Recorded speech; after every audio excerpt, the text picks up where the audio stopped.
No, you just have no idea how much I miss my morning coffee. Or just caffeine in general. I swear once I have this child, I am never going to have herbal tea ever again. Well, to show my empathy, I made it weak. You're not missing anything. Why are you so calm? Well, don't believe it. I'm jumping out of my skin. It's not every day you find out you're about to have a boy.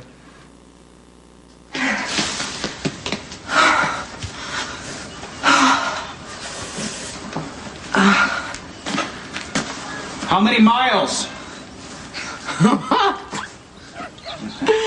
Hey, you. Hey, you yourself. I don't really clock miles. I just take off, whenever I feel like it, and I run as far and as fast as I can. I had the same impulse, except I ride horses instead of running. What's your excuse? Same as yours, I expect. Trying to forget how scared I am for my sister. Alexis, it's Maxie. Good. Come on in, and thank you for coming so quickly. Why don't you? Okay, I can't stay too long, though. Kate's not a pretty sight when I'm late. All right, well, I'll try to be brief. How quickly I go will depend on just how forthcoming you are. About? John and Lulu, Maxie, you know that there's an ongoing search for them, and since you spend so much time working with Lulu, I thought maybe you knew something that might help this case. What do you got? Fairly large shipment docked at Pier 52 last night. It was definitely car files like the earlier one. Sonny supervised the offload. I was there just after. Someone tried to kill me. Seriously? Ambush, single sniper. Did you see the guy? No, I come bearing high-power binoculars and an assortment of soda and snacks. Is there anything else that Stone Cold will require for our stakeout this afternoon?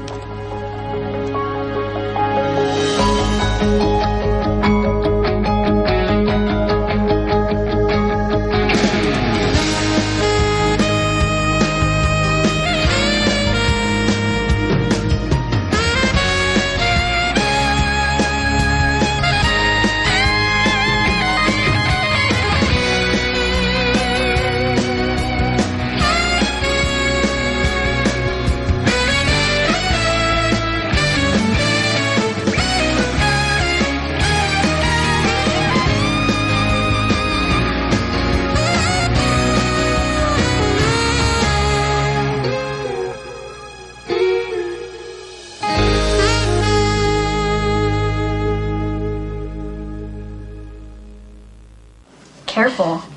Our babies bring out your inner macho. A boy to carry on your manly bloodline. Come on, what century is this anyway? No, but that's not what I'm saying. Do you really care if we have a boy or a girl? No. I would be thrilled either way. I have a feeling. Women don't have a monopoly on intuition. And I've been giving this whole parent thing a lot of thought, and it might go beyond wishing or hoping or even preference. It could be irony. This could be fate's idea of a cosmic joke. How existential of you. Okay, well, let me explain.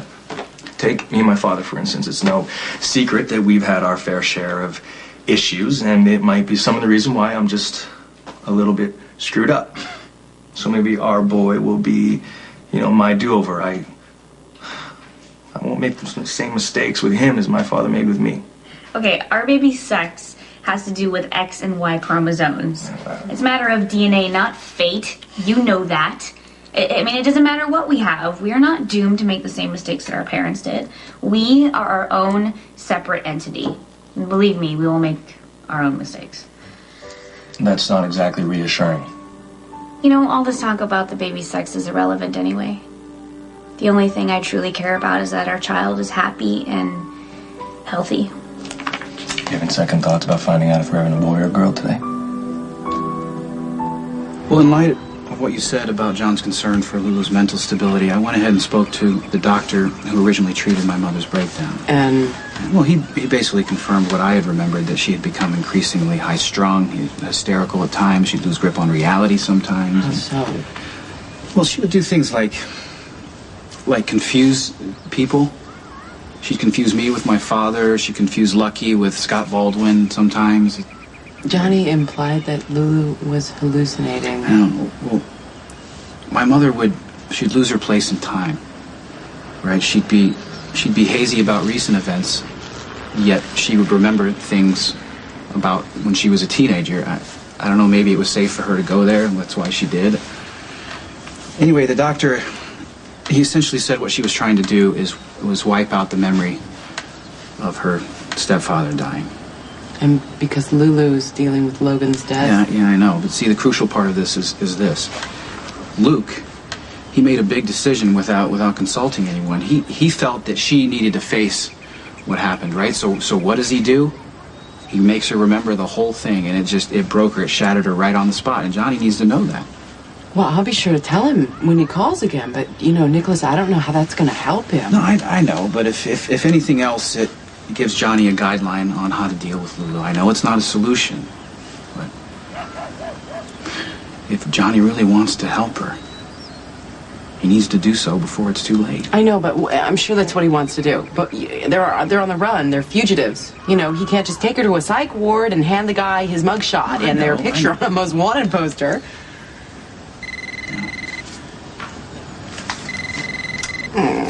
My father. Hi, Daddy. I'm home at last. And nothing would make me happier than a visit from my only daughter.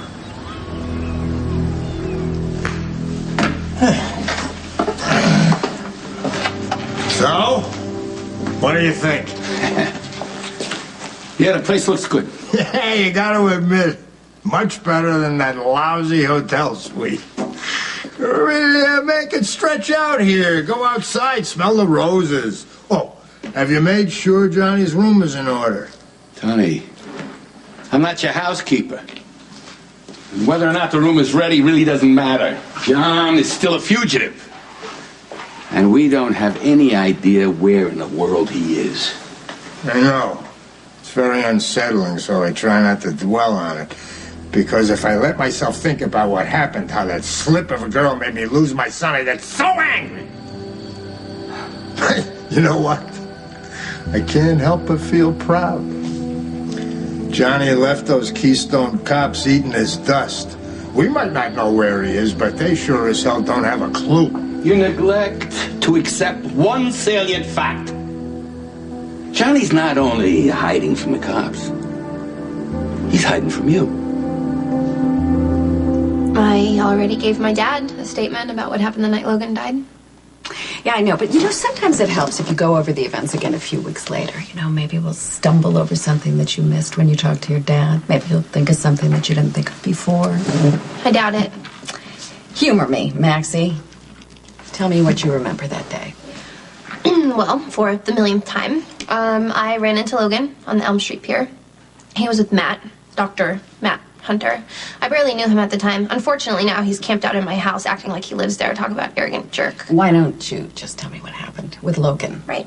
I told Matt to be careful who he was dealing with, that Logan was a loser. And in true form, Logan started calling me a slut and whatever else he could think of until he finally left.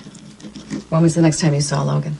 At the Crimson offices with Lulu and Kate. Logan barged in, pleading with Lulu to give him another chance, blaming his whole miserable life on me. Typical Logan, he can't even take a bit of responsibility for his stupid actions. And then Lulu said that she was with Johnny, and Logan was starting to make her really uncomfortable, so Logan left. Seriously pissed, looking for trouble. I guess he found it. End of story. Not quite. Because if the story ended there, you wouldn't have visited Johnny in lockup after his arrest. So what exactly do you know, Maxie, that you aren't telling us? Any more information you can give me? Like what was on the second shipment? That would be very helpful. I'll get on it right away. Okay, thanks. Jackal must admit, it is advantageous to have another set of eyes and ears on the nefarious docks. But in this case, we know all we need to know. How's that? Well, your Russian rival shipped contraband into your territory last night, and to add insult to injury, he attempted to murder you in a process most foul.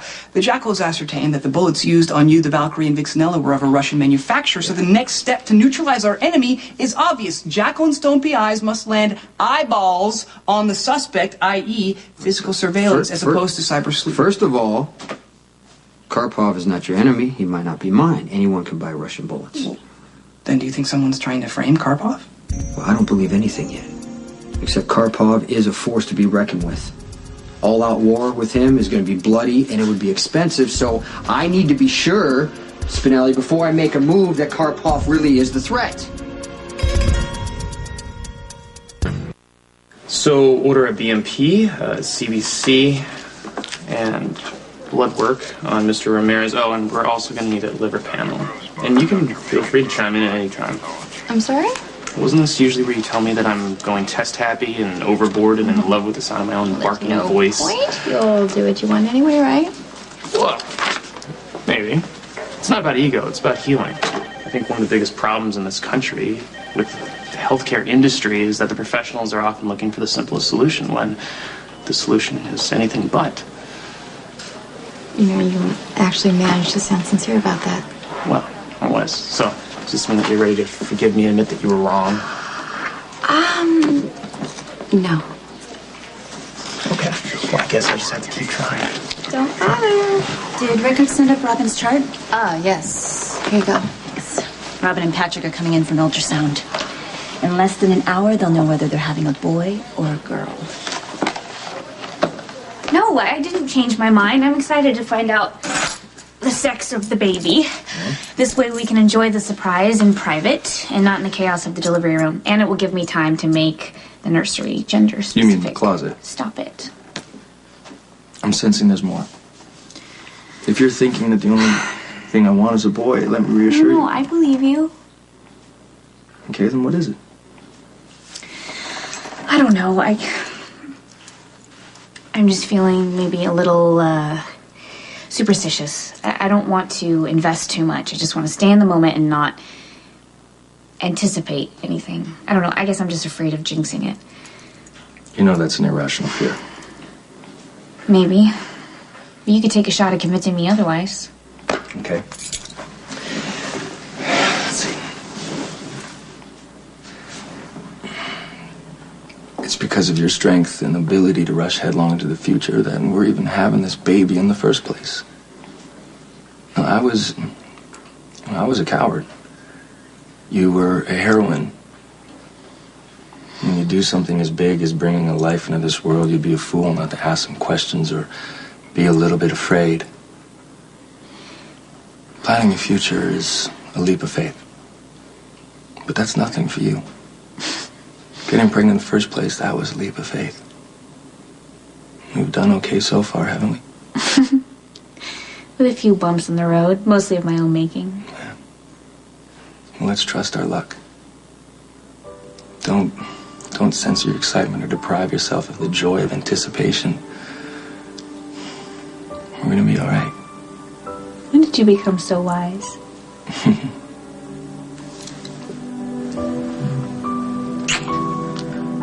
Okay. You ready? Let's go. You know something, Maxie?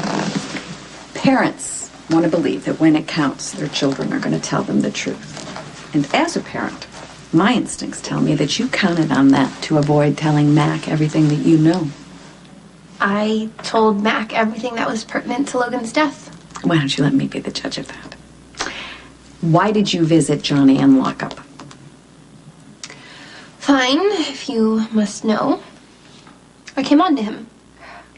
In the interrogation room with all of the police enforcement watching you? Hey, I don't get to pick and choose my moments alone with Johnny, okay? Lulu's like attached to his hip, and with Johnny in lockup, he was a captive audience.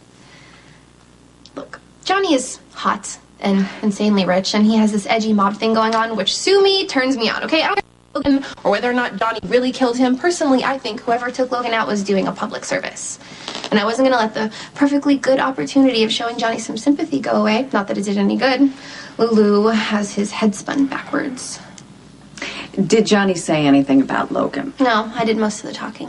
Imagine that. About how hot he is and how good we would be in bed together. But I feel like this conversation might make Mac uncomfortable, so if you think you could, just kind of keep that between us. Sorry to interrupt, but this is an emergency about Lulu. I'm not enjoying your attitude. Tony, I really don't care whether or not you do. Our number one priority is to get John exonerated and bring him back home. Quite bluntly, we need a plan to accomplish that. Why are you wound up so tight? It's almost like you're losing sleep over Johnny's predicament, and it's not even your problem. If I recall correctly, I put Rick in charge of finding Johnny, and I asked you to develop strategies against Morgan. All these years when you were incapacitated, I raised that kid.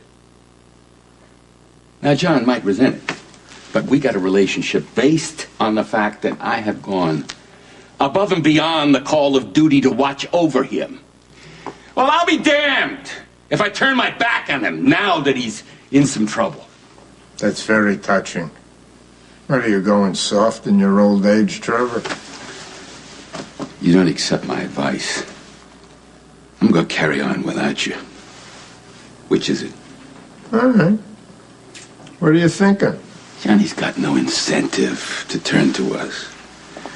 He's head over heels in love with that girl, and he knows that we disapprove. So, he's going to do everything he can to protect her. We got to get a message to him that Lulu Spencer's got nothing to fear, and that we are going to protect her too. Say I agree with you. How do we get a message to a phantom? Does this one have perfect timing or what? Claudia, it's time for you to earn your keep. I want you to convince your brother to come home.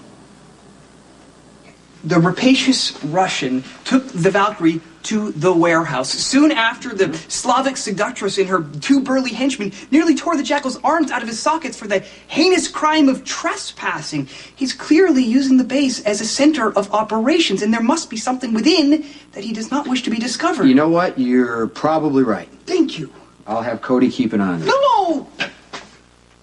The recovering war vet is new to the Stone Cold way. No, surveillance must be done by Stone Cold and his grasshopper, a trained detective. Your contribution is very valuable to me. On the computer. How am I ever supposed to prove myself in the field if I'm not given a chance? Look, Stone Cold, I'm not as inept and hopeless as you and Maximista seem to think I am. And as you know, stakeouts, they're harmless. Please, I implore you, give me a chance to prove what I can do.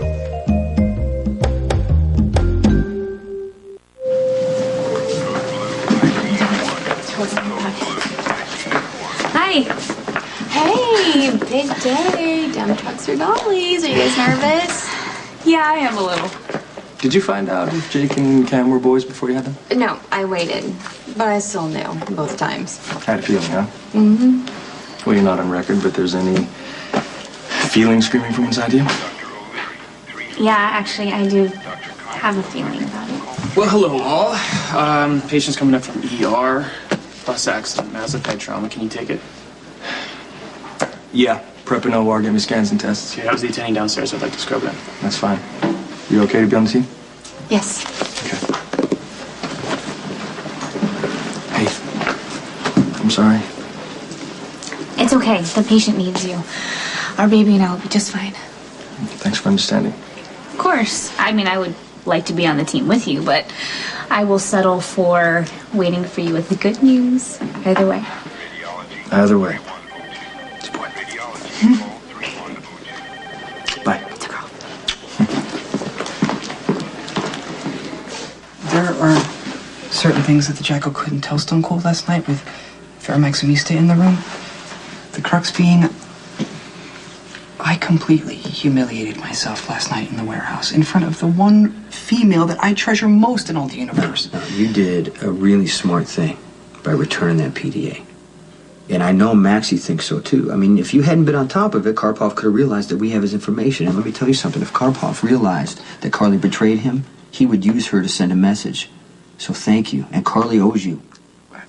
Words of praise are always welcome from the master, but I proved to show my worth outside of the cyber world, to become a true man of action so that Maximista no longer feels compelled to come to my rescue by pretending we have sex in kinky locations.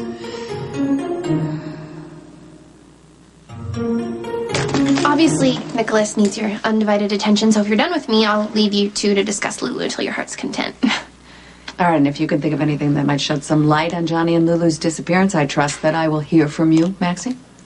On one condition, do you think you could not tell Mac about this uncomfortable conversation we had about Johnny? See, here's the thing. I'm the DA. Can't do conditions. Just tell me if you hear anything. Bye. What's happening? Well, Hold on. That's Viola. I gotta take this. Did everything go all right? Rick picked Molly up for their trip right on time. Separation anxiety? No, just smiles. How's Christina? Looking forward to having Lunch with you? We'll be waiting by the swings. Okay. All right, I'm all yours. Okay. Listen, I want to confide in you, but not as the DA, as my aunt. Is that possible? Okay, tell me what it is first, and then I'll tell you if You it's know, it possible. doesn't work that way, Alexis. It's worth a try. I take it that you've heard from Lulu? Do I have your word first? You know, this puts me in an untenable situation. I know it does. I have a murder on my hands here. It's not just an anonymous murder. It's the son of a really pissed off special prosecutor, and I haven't escaped. I understand. Sorry to bother you. Wait. Come back in. I won't say anything. All right, I haven't heard from Lulu directly, but I am in contact with someone who's spoken to John. Apparently Lulu's in bad shape right now. She's on the verge of some sort of a breakdown. I need you to use all the resources that you have at your disposal to get my sister home before she loses her mind. I would love to have Johnny home, and I would do or say anything to make that happen, but unfortunately that's not going to happen. Because I haven't heard word one from the kid. So I wouldn't know where to start. Why do I think you're lying through your teeth? That's the conclusion you always come to. Sad, isn't it? Gloria, it's all your fault. That night that John killed Logan, you should have called us immediately. We would have cleaned up the crime scene and disposed of the body in the right way. That's what we do. Had you done that, John would never have been arrested, and he would never have been forced to go out on the run. But that's not what you really wanted to happen. What you wanted to do was to take complete credit on your own for rescuing him. You put your own selfishness above your brother's best interests. The brother that you say you love more than anything else. That was great work, Claudia.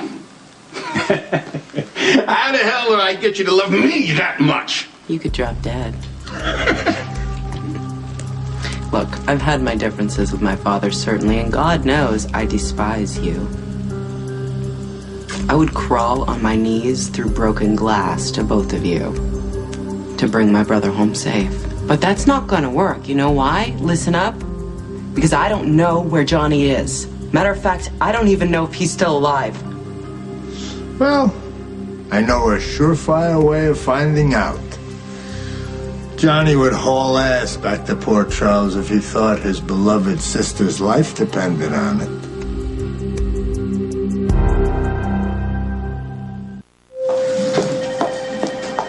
Hey, I got your message. Are you okay? Yeah, no, I'm fine. I'm just, I'm getting the ultrasound today to find out if I'm having a boy or a girl, and Patrick was called into emergency surgery, so I thought you might want to see pictures of your new baby cousin. Of course, I would love to, and I'm very excited that you called me. Except the way you sounded on my voicemail and how you sound right now doesn't exactly match. So, is there something wrong with the baby? No, nothing's wrong with the baby. It's just Patrick's right. You know, he's always saying that I'm trying to convince myself that this pregnancy is perfectly normal, and sometimes I even manage to do that. But sometimes when I'm alone and I think about when Alan told me that I was HIV positive, and I was so scared and panicked, and I thought my entire life had changed. I never thought I would be a mom. And here I am. Not only alive and healthy, but I'm pregnant. And that's not normal. I mean, that's a miracle, but to be perfectly honest, it scares the hell out of me.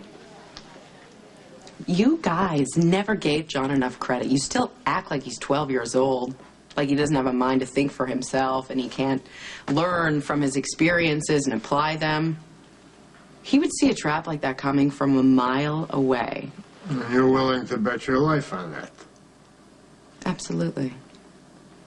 Johnny knows that I can take care of myself. But Lulu can't, so she's the one who matters. You need to get your minds wrapped around this. Lulu, the girlfriend, she's the big factor here.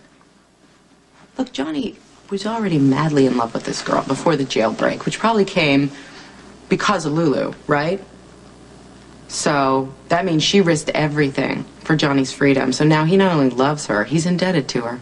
Claudia, for somebody who professes not to have spoken to John, you seem to have no problem speaking for him. Oh, because I know my brother. When John thinks of home, he's thinking of a murder trial, life in prison, life without his girlfriend. Right now, he's on the run, he's a free man, but he's with the woman he loves. We have one shot here to bring Johnny home, one. That is to convince him that he can be acquitted of these murder charges. And that Lulu won't be shot.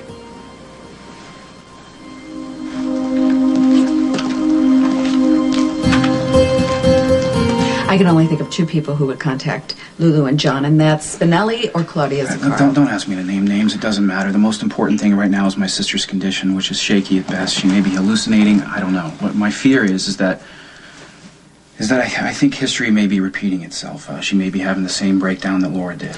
I want to help. I really do. I want to help you. I just don't know how I can. Well, is there a way for her to turn herself in safely? Yes, that's what everybody wants. What kind of charges would she be facing if she did? Accomplice after the fact, obstruction of justice.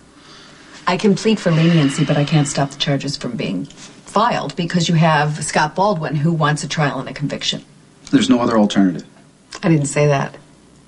No judge is going to want to throw Lulu in prison if she's mentally unfit. Well, then how do we prove it? Have her committed for a psychiatric evaluation. On two mortifying occasions, Maximista and the Jackal found themselves in a perilous situation where she then lied about us seeking out new venues for our sexual relations. Well, I can see how that can make you uncomfortable, but if the cover story works, it works. The thing, I don't want her to have to cover for me. I don't want her to see me as some ineffectual wimp that she needs to protect. I need to prove myself to my heart's desire, and maybe then she will make sweet love to me again, and not as a cover, but as a way to express her burgeoning admiration for my prowess in all things manly. Maybe I'm missing something, but I don't see how a stakeout is going to make Maxie fall in love with you.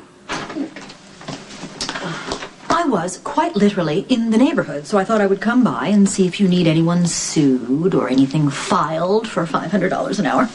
The Jackal knows his cue. Hold on. Diane, you're going to have to come back. Spinelli and I have something to take care of.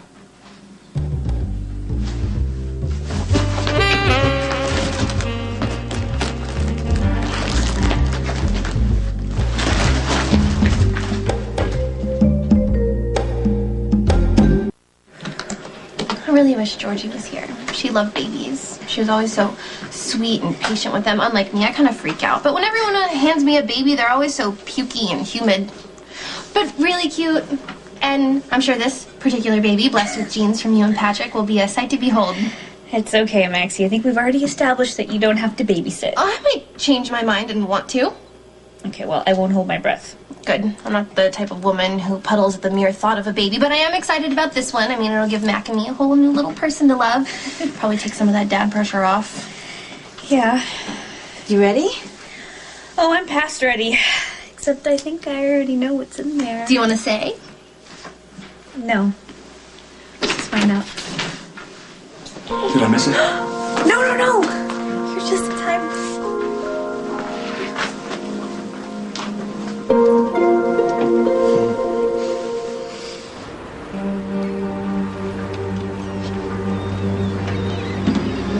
Rule of detection number 42, checklist.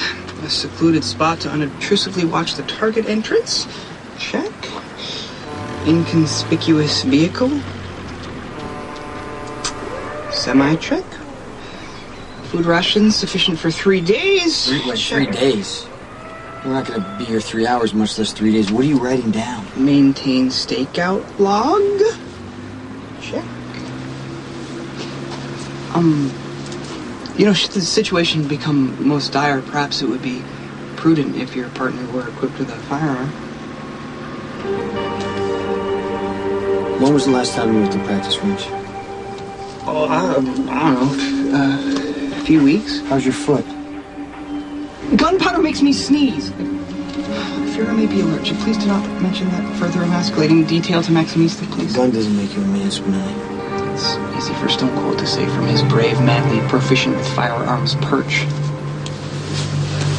But the Jackal is confident that those characteristics are not forever out of reach. He will continue to stretch his boundaries to become the danger dude that Maximista craves, and this stakeout will serve as a launching pad.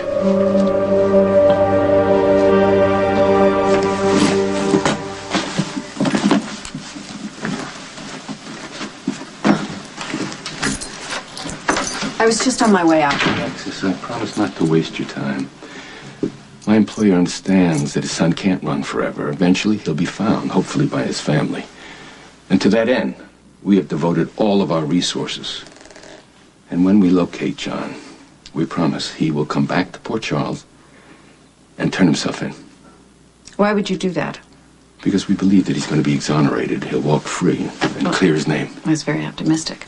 But in this particular case, the suspect fled, so it's going to make a self-defense plea less and less likely. Alexis, unfortunately, you and I both know what Anthony's capable of. Remember back to your nephew's Windermere Ball, when Anthony didn't think he's going to see his son forever? He wreaked havoc. So now, if Johnny is hurt in any way or he pulls a prison sentence, Anthony, in all his madness, is going to wreak hell down on anyone concerned. You're a smart, capable attorney. Find a loophole, a way to reduce the charges or dismiss them. Get John out of this. Help him. I really fear there's going to be a terrible price to pay.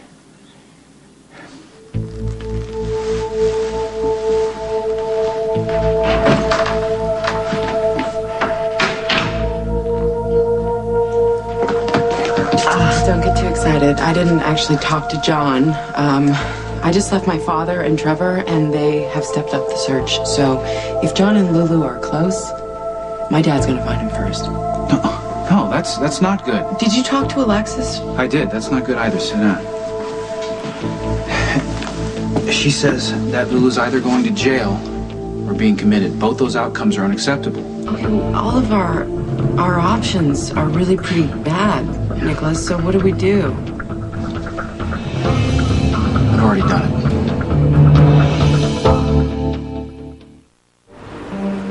49 rules of detection failed to provide guidance on how to endure being sequestered in a parked car in the blazing heat. Why don't you get out and take a walk, cool off? No, that would draw attention to the vehicle, and the Jackal is prepared to sit here for weeks if necessary. Anything to catch the Russian racketeer and his vile henchmen in the act of covering up their... Is that Karpov and the harbor master going in the warehouse right there? I'm going to leave. Maxie, you're welcome to stay. No, it's okay. This is an experience you and Patrick should share together. But whatever's in there, I'm happy for you guys. Thanks. Ready? Yes. Okay. Let's do it.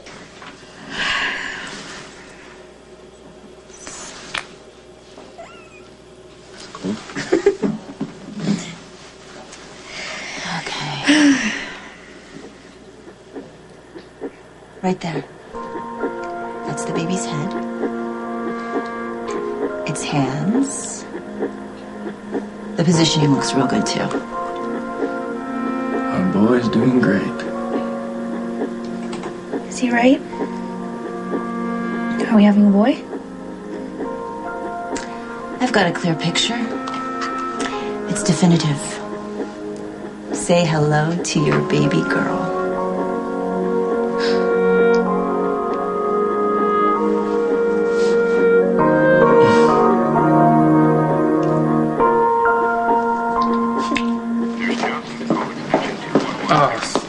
Okay. Look, if you are here to browbeat me again, save your energy. I'm not moving out. And I am way too busy to play your little fight and flirt game. Even you can't be egotistical enough to think I made a special trip here just to fight with you. Well, you're here, aren't you? And you don't look sick. Oh, thank you. And my cousin Robin's having an ultrasound. Not that it's any of your business. Patrick's girlfriend. So, what's the verdict? Boy or girl? Why do you care? I have money in foreign banks, property in several countries, and a private jet at my disposal. You want to get John and Lulu out of the country? It's already in motion. I have people making new identities for them as we speak. I've also charted a complicated path of transportation for them to follow into their new lives, completely untraceable. When Johnny calls you, you tell him how to get them to safety. Nicholas, I want to trust you more than you know. Okay, but you have never, ever approved of my brother with your sister, so how do I even know that you're not setting a trap for him? It's simple. To save Lulu, I have to save John. To save John, you have to protect Lulu. Trap for one ensnares the other, does it not?